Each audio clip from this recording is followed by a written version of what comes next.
అందరూ గుర్తుపెట్టుకోవాలి.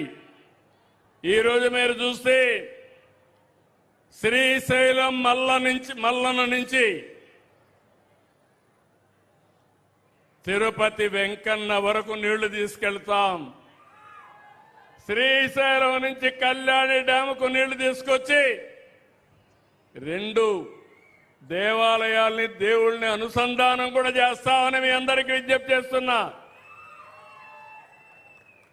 ఒక ఉదాహరణ,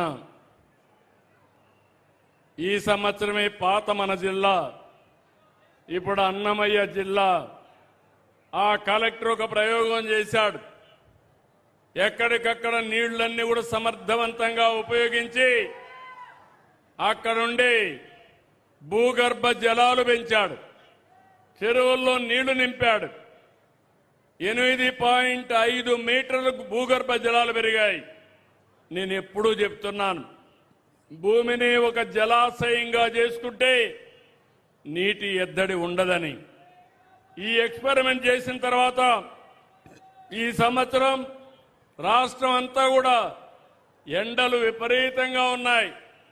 నిన్ననే పిడుగురాళ్ల 49.2 డిగ్రీలు టెంపరేచర్, ఏది పట్టుకున్నా కాలిపోతుంది. అలాంటిది ఈరోజు మీ దగ్గరకు వస్తే సుందరమైన చల్లని వాతావరణం.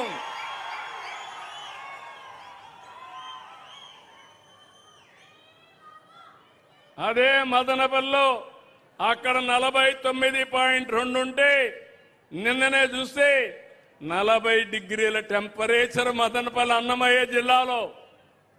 ఆ తర్వాత తక్కువ టెంపరేచర్ ఉండే జిల్లా చిత్తూరు జిల్లా. నేను గర్వపడుతున్నాను. నేను మిమ్మల్ని అందరినీ ఒకటే కోరుతున్నా, ఈ 2 ప్రాజెక్టులే కాదు, గాలేరు, నగిరి, కోడూరు వరకు తీసుకెళ్తాం. అలాగే మల్లెమడుగు బాలాజీ రిజర్వాయర్ని 2028 డిసెంబర్కు పూర్తి చేస్తాం. Somasila Swarnamukhi link canal June 2028కి పూర్తి చేస్తాం. మొన్ననే 36 ప్రాజెక్టులు ఏ రోజు ప్రారంభిస్తామో డేట్లు కూడా చెప్పాను. అధికార యంత్రాంగాన్ని పరిగెత్తిస్తున్నా.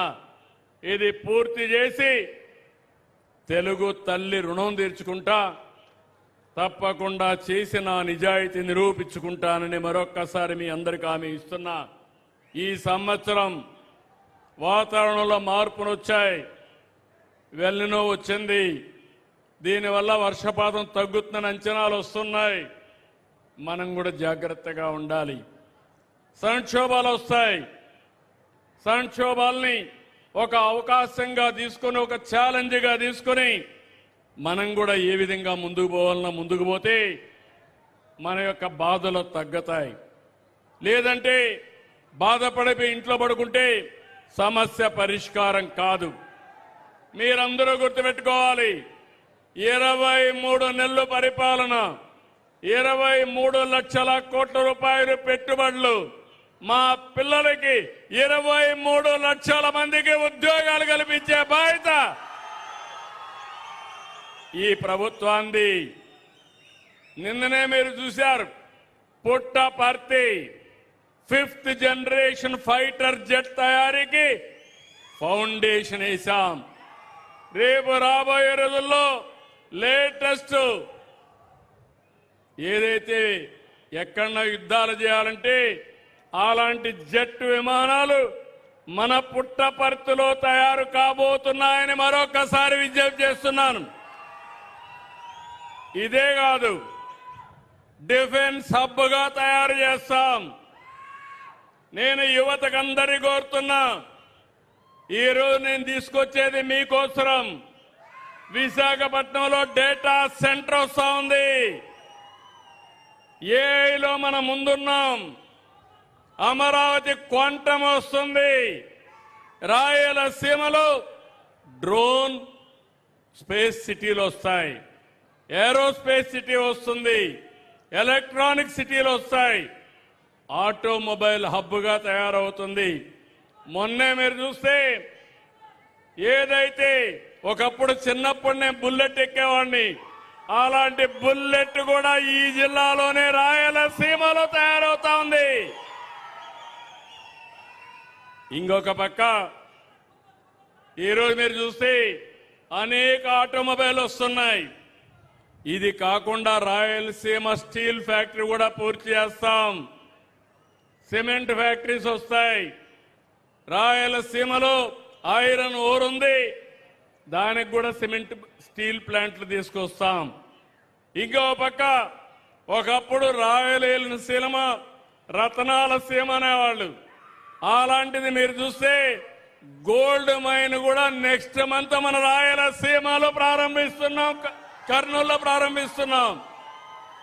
దేశంలోనే అతిపెద్ద గోల్డ్ ఉత్పత్తి, బంగారు ఉత్పత్తి కూడా మన రాయలసీమ నుంచి జరుగుతుందని చెప్పి కూడా నేను మీకు తెలియజేస్తున్నా. ఇంకో పక్కన ఫుడ్ ప్రాసెసింగ్ కి ప్రాధాన్యత ఇచ్చాం. ఒక చిన్న ప్రయోగం, మనకు మామిడి పళ్ళు వస్తాయి.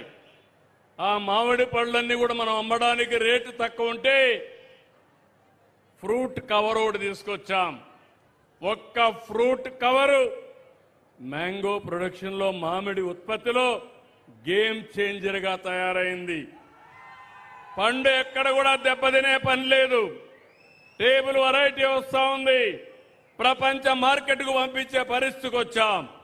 ఇలాంటివన్నీ తీసుకొచ్చి 1,00,000 కోట్ల రూపాయలతో రాయలసీమలో మీ అందరికీ హామీ ఇస్తున్నా.